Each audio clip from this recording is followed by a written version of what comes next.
মদিনারি পথের ধুলি মাখবো গায়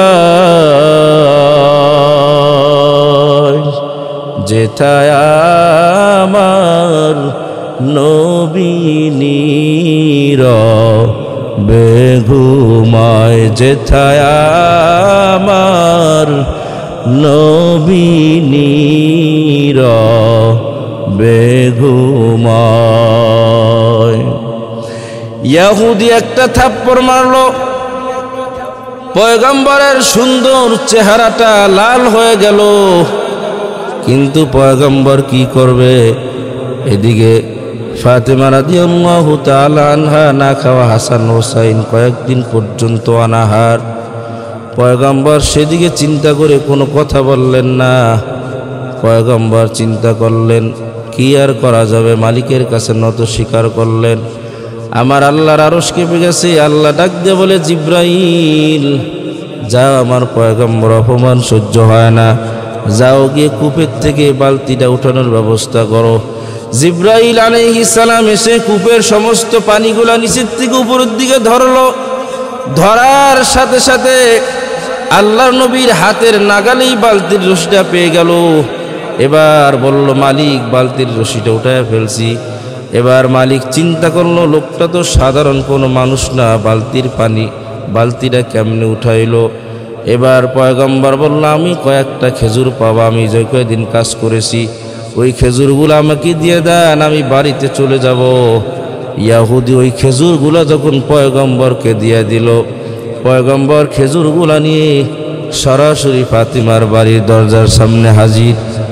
ফাতিমা, ও ফাতিমা, কে বলে? আমি পয়গম্বর মুহাম্মদ, তোমার বাবা।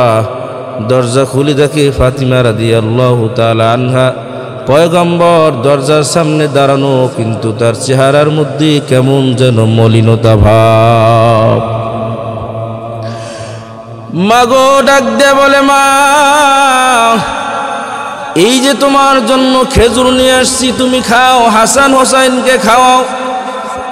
আল্লাহর নবী ডাক দে বলেন, ও পয়গম্বর খেজুর খাবো, তবে আপনার চেহারাটা যেন কেমন দেখা যায়, আপনার চেহারার মধ্যে মলিনতা কেমন যেন দেখা যায়, আপনার চেহারা তো এরকম নয়, মনে হয় যেন আপনার গালের মধ্যে কে যেন আঘাত করেছে এরকম মনে হয়।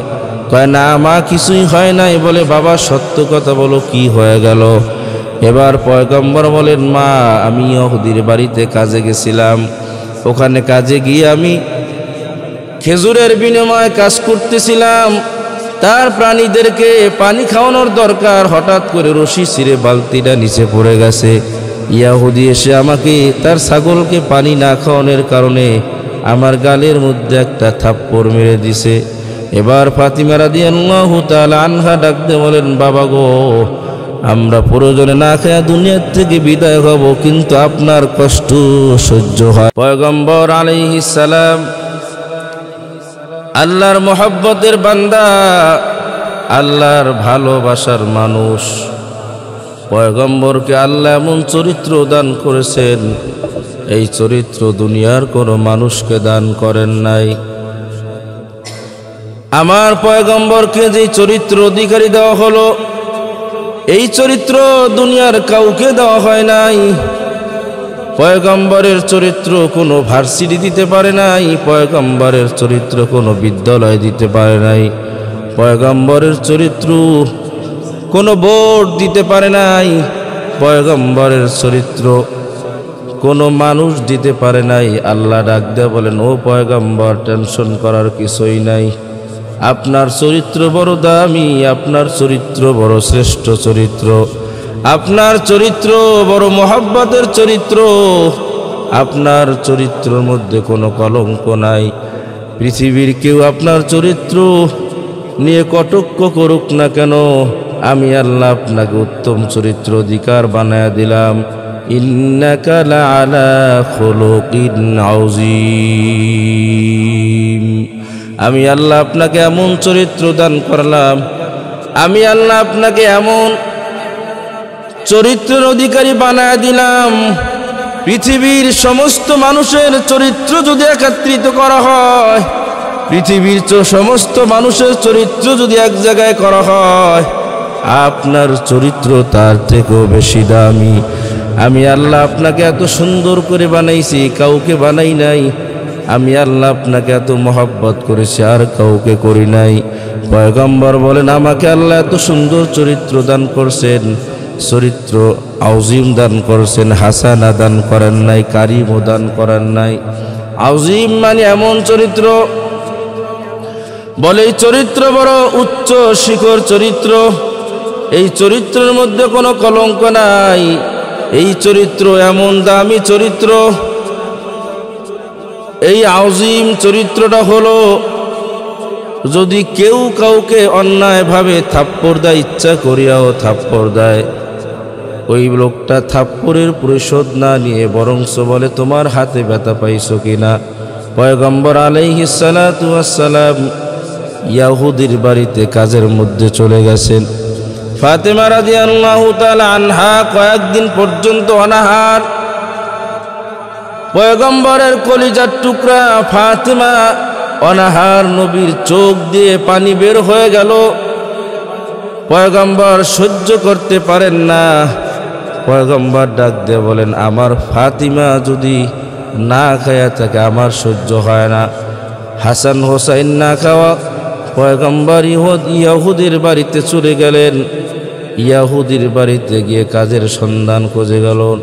ইয়াহুদি বলল, তোমাকে কাজ দেব। কি কাজ? বলে, তুমি আমার সমস্ত প্রাণীকে পানি খাওয়াবা। আমার যতগুলা প্রাণী আছে, ছাগল আছে, ছাগল আছে, মহিষ আছে, দুম্বা আছে, এই জিনিসগুলোকে তুমি শুধু পানি পান করাবা। তুমি কূপের থেকে পানি নিয়ে, কূপের থেকে বালতি পানি দিয়ে তুমি এখানে তাদেরকে পানি পান করাবে, এটা তোমার কাজ। পয়গম্বর বলেন, ঠিক আছে, বিনিময়ে কিছু খেজুর পাওয়া যাবে, এই খেজুরগুলো দিয়ে অন্তত পেটের ক্ষুধা নিবারণ করা যাবে। পয়গম্বর আলাইহিস সালাম ইয়াহুদির প্রস্তাবে রাজি হয়ে গেল। এবার পয়গম্বর কাজ করতেছে। পয়গম্বর কাজ করতে করতে একদিন হঠাৎ করে তার বালতি থেকে রশিটা আলাদা হয়ে বালতিটা নিচে পড়ে গেছে। পয়গম্বর আশ্চর্য হয়ে গেলেন, কি করবেন বুঝতে পারেন নাই। ইতিমধ্যে মালিক চলে আসে, ইহুদি চলে আসছে। কিরে, আমার প্রাণীকে কেন পানি খাওয়াও নাই? বলে, মালিক, পানি তো খাওয়াইতেছিলাম, হঠাৎ করে রশি ছিঁড়ে গিয়ে বালতিটা নিচে পড়ে গেছে। ইয়াহুদি পয়গম্বরকে রাগান্বিত হয়ে গালের মধ্যে একটা থাপ্পড় মেরে দিছে। পয়গম্বরের গালের থাপ্পড় বড় কঠিন, পয়গম্বরের থাপ্পড়টা বড় মারাত্মক ছিল। আল্লাহর নবীর চেহারা এত সুন্দর। আম্মা জান আয়েশা রাদিয়াল্লাহু তাআলা আনহা বলেন, ও দুনিয়ার মানুষ শোনো, দুনিয়ার মানুষের জন্য প্রত্যেক দিন পূর্ব দিক থেকে একটা সূর্য উদিত হয়, আর আমি আয়েশার জন্য এশার পরে সূর্য উদিত হয়। পয়গম্বরের চেহারার আলোতে সমস্ত ঘরটা আলোকিত হয়ে যাইত। পূর্ণিমার চাঁদের থেকেও পয়গম্বরের চেহারা সুন্দর ছিল। এত বড় সুন্দর চেহারাওয়ালা মানুষের গালের মধ্যে থাপ্পড়, এই থাপ্পড় পৃথিবীর কেউ মানতে পারলেও আমার আল্লাহর কলিজার মধ্যে আঘাত লেগে গেছে। আমার আল্লাহর কলিজার মধ্যে আঘাত লাগছে, কারণ আমার আল্লাহ পয়গম্বরকে বেশি ভালোবাসেন। এর জন্য কবি বলেন, জিন থাকে পে চলতে হে শাহেনশাহে দো আলম, ওহ চশমে কো হর মে হে মদিনা কি গলি মে, ईमान का हासिल नहीं भे इश्क़े मदीना, मरने के तमन्ना है मदीना की गली में, अमर मरण दियो मालिक মদিনা, ওই মদিনার লাগি কান্দি সর্বদা ওই মদিনার লাগি কান্দি সর্বদা আমার মরণ দিও মালিক ওই মদিনায় ওই মদিনার লাগি কান্দি সর্বদায় ওই মদিনার লাগি কান্দি সর্বদায় মদিনারি পথের ধুলি মাখবো গায় যেথায় আমার নবী নীরবে ঘুমায় যেথায় আমার নবী নীরবে ঘুমায়। ইহুদি একটা থাপ্পড় মারলো, পয়গম্বরের সুন্দর চেহারাটা লাল হয়ে গেল, কিন্তু পয়গম্বর কি করবে? এদিকে ফাতেমা রাদিয়াল্লাহু তাআলা আনহা না খাওয়া হাসান হোসাইন কয়েকদিন পর্যন্ত অনাহার। পয়গম্বর সেদিকে চিন্তা করে কোনো কথা বললেন না। পয়গম্বর চিন্তা করলেন কি আর করা যাবে, মালিকের কাছে নত স্বীকার করলেন। আমার আল্লাহর আরশ কেঁপে গেছে। আল্লাহ ডাক দিয়ে বলে, জিব্রাইল যাও, আমার পয়গম্বর অপমান সহ্য হয় না, যাও গিয়ে কূপের থেকে বালতিটা উঠানোর ব্যবস্থা করো। জিব্রাইল আলাইহিস সালাম এসে কূপের সমস্ত পানিগুলা নিচের থেকে উপরের দিকে ধরলো। ধরার সাথে সাথে আল্লাহর নবীর হাতের নাগালেই বালতির রশিটা পেয়ে গেল। এবার বলল, মালিক বালতির রশিটা উঠায় ফেলছি। এবার মালিক চিন্তা করলো, লোকটা তো সাধারণ কোনো মানুষ না, বালতিটা কেমনে উঠাইলো? এবার পয়গম্বর বলল, আমি কয়েকটা খেজুর পাবো, আমি যে কয়েকদিন কাজ করেছি ওই খেজুরগুলো আমাকে দিয়ে দেন, আমি বাড়িতে চলে যাব।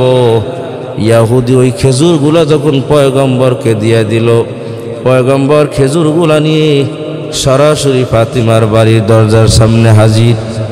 ফাতিমা, ও ফাতিমা, কে বলে? আমি পয়গম্বর মুহাম্মদ, তোমার বাবা।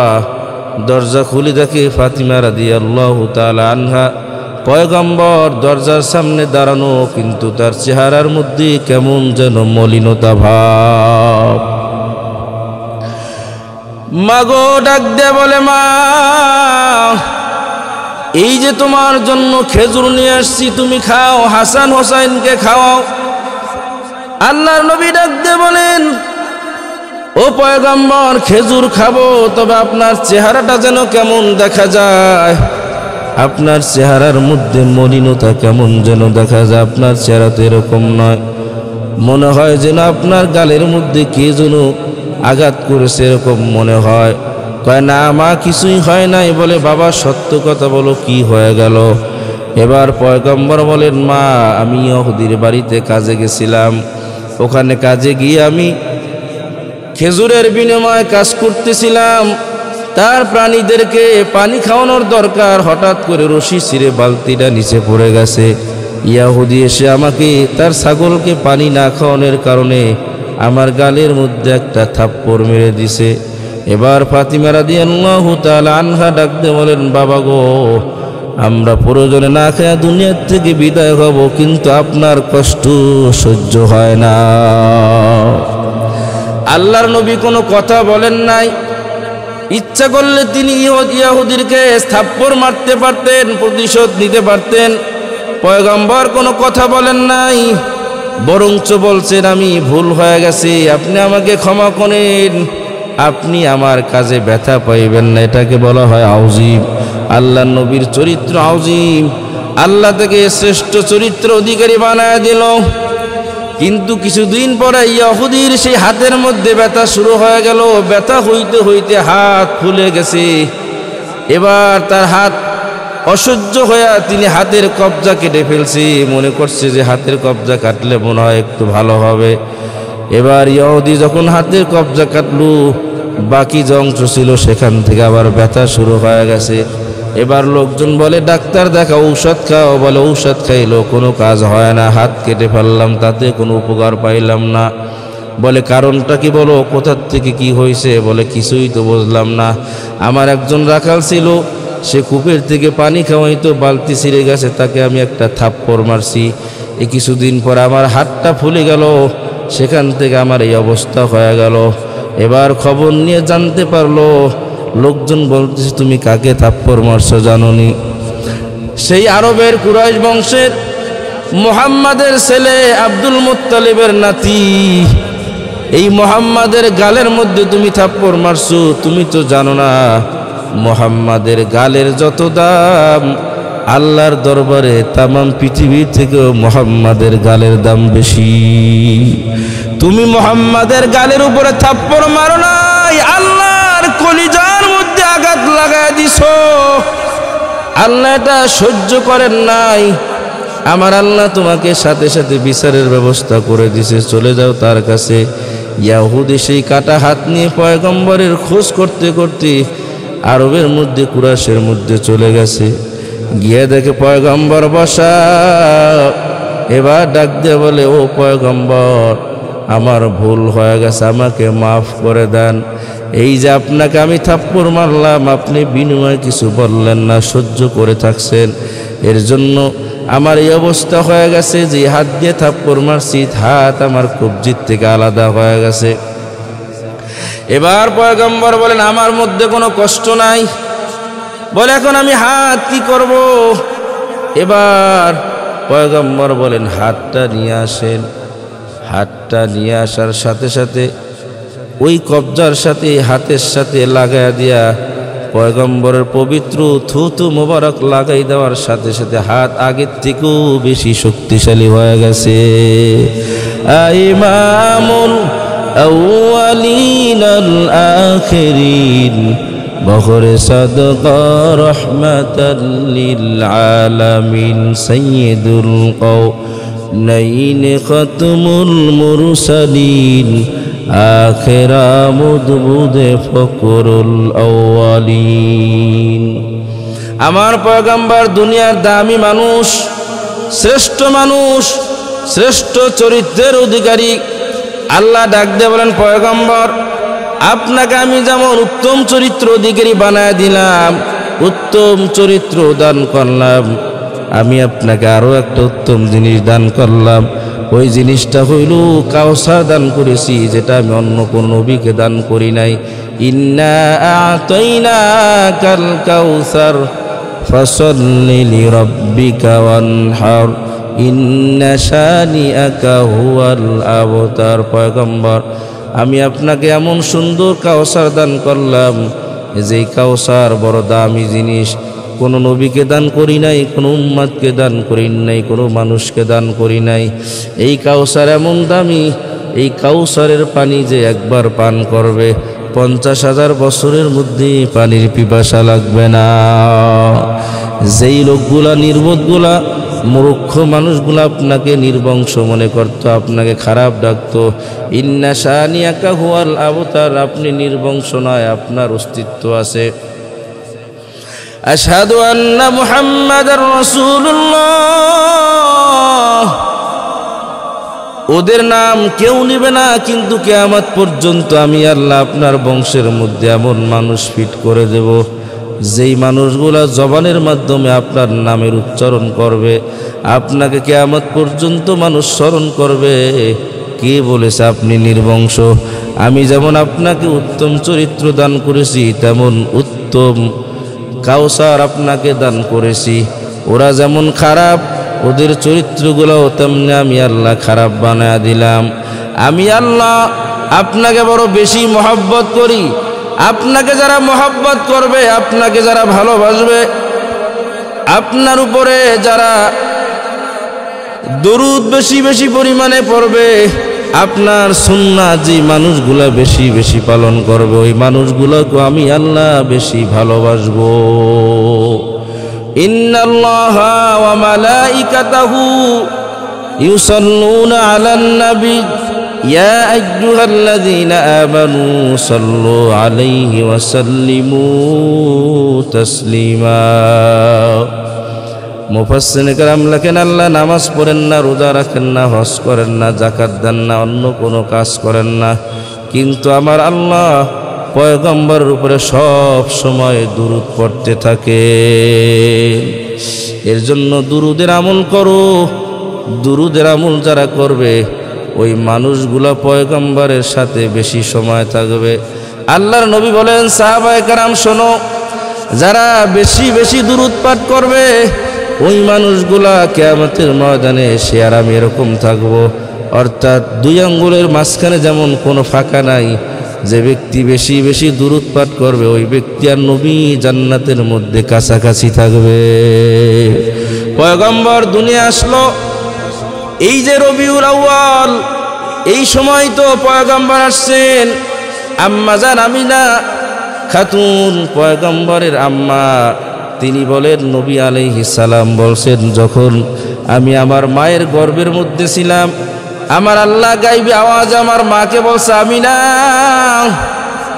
তোমার কোনো টেনশন নাই, তোমার কোনো চিন্তা নাই, আমি আল্লাহ তোমার গর্ভের মধ্যে এমন সন্তান দান করব যেই সন্তান সূর্যের থেকেও বেশি আলোকিত, যেই সন্তান চন্দ্রের থেকেও বেশি আলোকিত। ওই সন্তান দুনিয়া আসার পরে সূর্যের আলো বন্ধ হয়ে যাবে, চন্দ্রের আলো বন্ধ হয়ে যাবে, সমস্ত আলো বন্ধ হয়ে যাবে। আমার পয়গম্বরের চেহারা এত সুন্দর, সমস্ত চেহারার আলোতে পুরা দুনিয়াটা আলোকিত হয়ে যাবে। আমিনা আমার নবী যখন তোমার ঘরের মধ্যে আসছে, প্রসাব বেদনার পরে, প্রসাব হওয়ার পরে তুমি দুইটা কাজ করবা। এক নম্বর হলো তুমি তোমার সন্তানকে আল্লাহর জন্য সুপর্দ করে দিবা, আর একটা কাজ হইল তোমার সন্তানের নাম দুনিয়ার কোনো মানুষ যেন না রাখে। আমি আল্লাহ তোমার সন্তানের নাম রাখলাম মুহাম্মদ। মুহাম্মদ হার গেজনা গোপ্তা তানা গোপ্তা জিবরাইল, জিবরাইল হার গেজনা গোপ্তা তানা গোপ্তা ইয়া রব্বে জালিল। এর জন্য মুহাম্মদ নাম পৃথিবীর কোনো মানুষ দেন নাই, কোনো বিশ্ববিদ্যালয় দেয় নাই, কোনো ডিকশনারি পছন্দ করেন নাই। মুহাম্মদ নাম আমার আল্লাহ পছন্দ করেছেন, এর জন্য পয়গম্বরের নাম হইল মুহাম্মদ।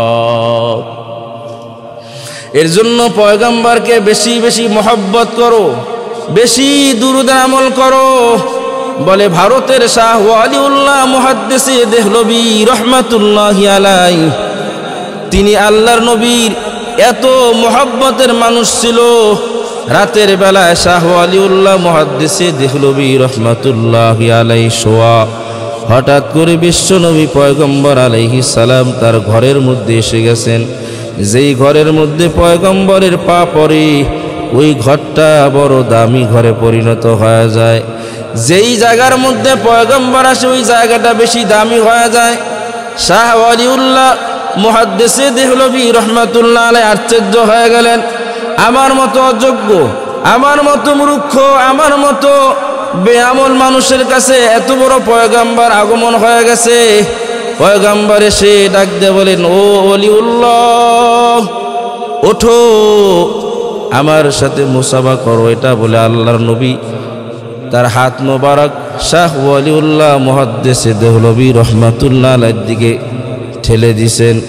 শাহ ওয়ালিউল্লাহ মুহাদ্দিসে রহমাতুল্লাহ আলাইহি তার হাতটাও বাড়ায় দিছেন। এবার পয়গম্বরের হাতের সাথে শাহ ওয়ালিউল্লাহর হাতের মুসাফা হয়ে গেল। মুসাফা হওয়ার পরে ডাক দিয়ে বলেন, ও শাহ ওয়ালিউল্লাহ তুমি আমাকে এত মহব্বত করো যে তুমি প্রত্যেক দিন এত পরিমাণে দুরূদ পাঠ করো। এই দুরূদের মহব্বতে আমি আল্লাহর নবী তোমার ঘরে আসছি। শাহ ওয়ালিউল্লাহ মুহাদ্দিসে দেহলভী রহমাতুল্লাহি আলাইহি আশ্চর্য হয়ে এবার বলে, ও শাহ ওয়ালিউল্লাহ তোমাকে এমন কি হাদিয়া দেব, আমার কাছে কি হাদিয়া পাইতে পারো? এটা বলতেছে আর নবীজি তার হাত মোবারক দিয়ে তার নিজের দাড়িগুলো এরকম আশ্রাইতেছে। কিছুক্ষণ পরে ডাক দে বলে, শাহ ওয়ালিউল্লাহ হাতটা পেতে দাও। শাহ ওয়ালিউল্লাহ মুহাদ্দিসে দেহলভী রহমাতুল্লাহ আলাইহি তার ডান হাতটা যখন পেতে দিয়েছেন, আল্লাহ নবীর কিছু দাড়ি মোবারক ওই শাহ ওয়ালিউল্লাহর হাতের মধ্যে দিয়ে দিলেন। এবার শাহ ওয়ালিউল্লাহ মুহাদ্দিসে দেহলভী রহমাতুল্লাহ আলাইহি হঠাৎ করে ফজর আজান হয়ে গেল, ঘুম ভেঙে গেছে। কি স্বপ্নের মধ্যে কি দেখলাম? শাহ ওয়ালিউল্লাহ মুহাদ্দিসে দেহলভী রহমাতুল্লাহ আলাইহি আশ্চর্যান্বিত হয়ে গেলেন। উঠে দেখেন তার হাতের মধ্যে, ডান হাতের মধ্যে কতগুলা দাড়ি মোবারক। এবার তিনি আশ্চর্য হয়ে গেলেন, শুকর আদায় করলেন। কিন্তু তার মাথার মধ্যে কাজ করলো, এত দামি দাড়ি আমি কোথায় রাখবো, কোন জায়গার মধ্যে রাখবো, কোন জায়গায় সংরক্ষণ করব, চিন্তায় পড়ে গেছেন। শাহ ওয়ালিউল্লাহ মুহাদ্দিসে রহমাতুল্লাহ আলাইহি চিন্তা করতে করতে হঠাৎ করে তার মাথার মধ্যে একটা কাজ শুরু হয়ে গেল। তিনি চিন্তা করলেন, আমি একটা টুপি বানাবো, ওই টুপির মধ্যে আমার এই নবীজির দাড়ি মোবারকগুলা দিয়ে রাখবো। ওই টুপিটা যখন মাথায় থাকবে, নবীর দাড়িটাও মাথায় থাকবে। নবী যেমন দামি, তার দাড়িও তেমন দামি, এর জন্য তিনি ওই জায়গার মধ্যে রাখছেন। টুপির মধ্যে সেলাই করে দাড়িগুলো দিয়ে দিছেন। ওই দাড়িগুলো দেওয়ার পরে দাড়িটা, ওই টুপিটা পরে যখন তিনি যেথায় যান, মাঠে গেলে সব জায়গায় রৌদ্র, প্রচণ্ড রোদ, কিন্তু শাহ ওয়ালিউল্লাহ মুহাদ্দিসে দেহলভী রহমাতুল্লাহ মাথার উপরে মেঘের ছায়া। রাস্তায় হাঁটেন, সব জায়গায় প্রচণ্ড রোদ, তাপমাত্রা অনেক বেশি, কিন্তু শাহ ওয়ালিউল্লাহ মুহাদ্দিসে দেহলভী রহমাতুল্লাহ আলাইহির মাথার উপরে মেঘের ছায়া। চিন্তায় পড়ে গেলেন, নবী ছাড়া তো কারো মাথার উপরে মেঘের ছায়া হয় না। এবার তিনি চিন্তা করলেন, এটা আমার কোনো বরকত নয়, এটা পয়গম্বরের দাড়ি মোবারকের বরকত।